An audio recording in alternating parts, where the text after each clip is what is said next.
혹시 지금 당신의 스마트폰 배터리 안녕하신가요? 산지 2년밖에 안 됐는데 반나절이면 방전되고 겨울만 되면 꺼져버리는 스마트폰 때문에 스트레스 받은 적 다들 있으실 겁니다. 그런데 충격적인 사실 하나 알려드릴까요? 여러분이 쓰고 있는 그 리튬이온 배터리 원래 이론상으로는 매일 충전해도 무려 27년, 횟수로는 1만 번 이상 쓸 수 있어야 정상입니다. 27년이라뇨? 그렇다면 우리는 지금껏 불량품을 써온 걸까요? 아니면 제조사들이 일부러 수명을 짧게 만든 걸까요? 오늘 이야기는 바로 이 사라진 배터리 수명 25년의 미스터리를 추적하는 과학 수사극입니다. 도대체 배터리 속에서는 무슨 일이 벌어지고 있는 걸까요? 그리고 최근 빈번하게 발생하는 전기차 화재 사고는 왜 막을 수 없는 걸까요? 최신 과학 연구가 밝혀낸 그 범인의 정체를 지금부터 낱낱이 파헤쳐드립니다. 이야기를 시작하기 전에 아주 흥미로운 질문을 하나 던져보겠습니다. 세상에서 가장 정교하고 신비로운 배터리가 어디에 있는지 아십니까? 바로 당신 몸속에 있습니다. 우리가 밥을 먹고 숨을 쉬고 움직이는 모든 과정이 사실은 거대한 발전소를 돌리는 일입니다. 생물학적으로 우리 몸에는 ATP라는 생체 배터리가 있습니다. 이름이 좀 어렵죠? 쉽게 말해 아데노신이라는 몸체에 인산이라는 배터리 팩 3개가 붙어있는 구조입니다. 우리가 밥을 먹으면 몸속 미토콘드리아라는 발전소에서 전기를 만들어냅니다. 네, 진짜 전기입니다.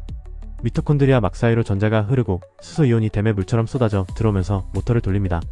이 힘으로 ATP 배터리가 충전됩니다.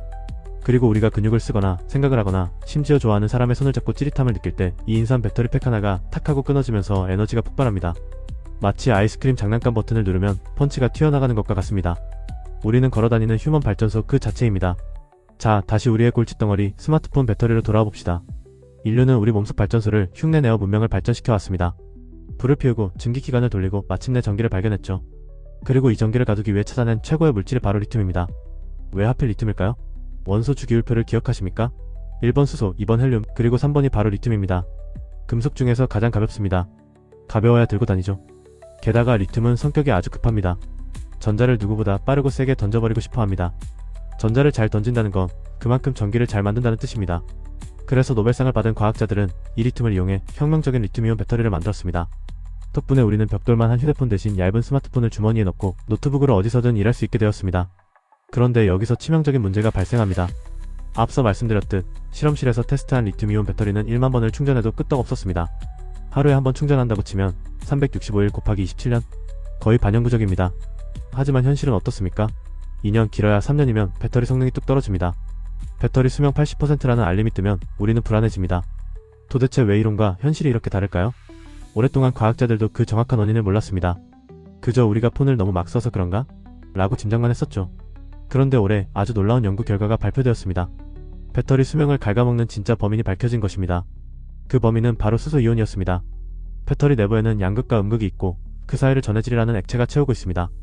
그런데 배터리를 충전하고 방전하는 과정에서 의도치 않게 미세한 불순물들이 생겨납니다.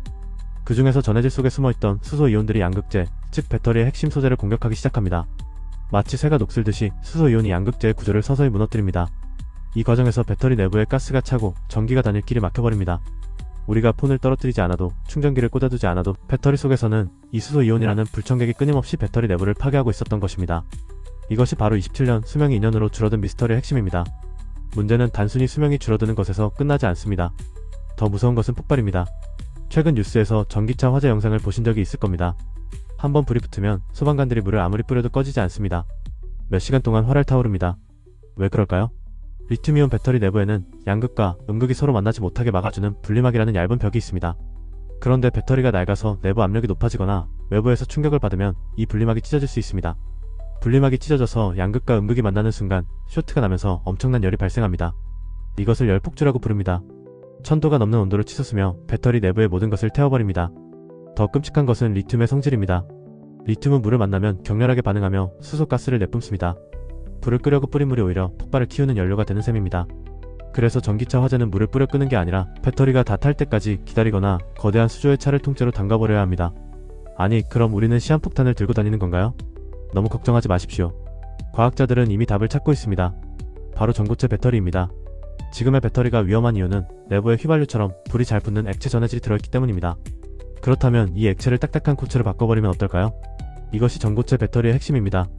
내부가 꽉 찬 코체로 되어 있어서 분리막이 필요 없고 구멍이 뚫리거나 찢어져도 액체가 새어나오지 않아 폭발하지 않습니다. 심지어 에너지 밀도도 훨씬 높아서 전기차 주행거리를 획기적으로 늘릴 수 있습니다. 물론 아직은 가격이 비싸고 기술적 난관이 있지만 전 세계 기업들이 사활을 걸고 개발 중입니다. 머지않아 우리는 폭발 걱정 없이 그리고 진짜로 27년 동안 쓸 수 있는 배터리를 만나게 될지도 모릅니다. 인류의 역사는 곧 에너지의 역사였습니다. 증기기관이 산업혁명을 일으켰고 리튬 배터리가 모바일 혁명을 가져왔습니다. 그리고 이제 우리는 더 안전하고 오래가는 차세대 배터리로의 거대한 전환점 앞에 서 있습니다. 여러분의 스마트폰 배터리가 빨리 닳는다고 너무 미워하지 마십시오. 그것은 지금 이 순간에도 여러분의 일상을 지키기 위해 내부의 적과 치열하게 싸우다 장렬히 전사하고 있는 중이니까요. 하지만 기억하십시오. 기술은 멈추지 않습니다. 우리는 언젠가 충전기의 노예에서 해방될 날을 맞이할 것입니다. 그리고 그 미래를 앞당기는 것은 바로 에너지에 대한 우리의 끊임없는 호기심과 관심일 것입니다.